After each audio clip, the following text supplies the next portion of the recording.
Welcome to our channel.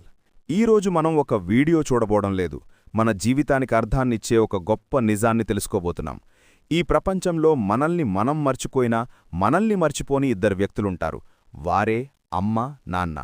ఈరోజు ఈ session మీ ఆలోచనలను మార్చేయబోతుంది.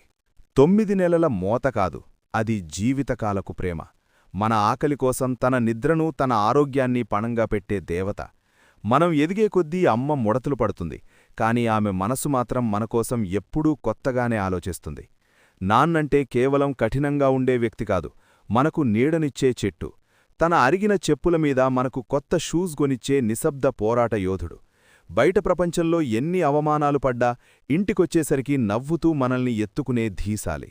నాన్న వేలు పట్టుకుని నడక నేర్చిన మనం, ఆయన కాళ్లు వణికేటప్పుడు చెయ్యి అందించడం మన బాధ్యత. ప్రస్తుత సమాజంలో పిల్లలు చేస్తున్న తప్పులను సున్నితంగా ఎత్తిచూపాలి.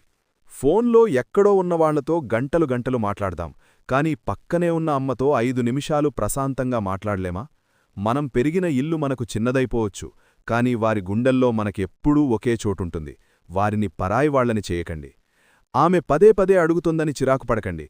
మీరు చిన్నప్పుడు వేలసార్లు అడిగిన ప్రశ్నలకి ఆమె నవ్వుతూ సమాధానం చెప్పింది. ఆదర్శవంతమైన బిడ్డగా మీరు చేయవలసినవి. వారు కోరుకునేది మీ డబ్బు కాదు, మీ సమయం. బయట అందరికీ ఇచ్చే గౌరవం ఇంట్లో తల్లిదండ్రులకు ఇవ్వండి. నేనున్నాన్నాన్నా, నేను చూసుకుంటానమ్మా అనే ఒక్క మాట వారికి 100 ఏళ్ల ఆయుష్షునిస్తుంది. వారు పాతకాలం వారు కావచ్చు, వారి ఆలోచనలు భిన్నంగా ఉండవచ్చు, కాని వారు మీ మేలు కోలేవారు.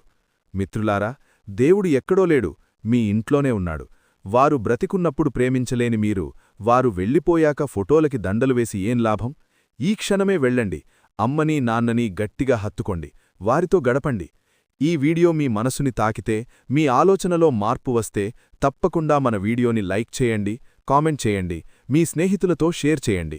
ఇలాంటి మరిన్ని స్ఫూర్తిదాయకమైన విషయాల కోసం మన ఛానల్ని సబ్స్క్రైబ్ చేసుకోండి. జై హింద్.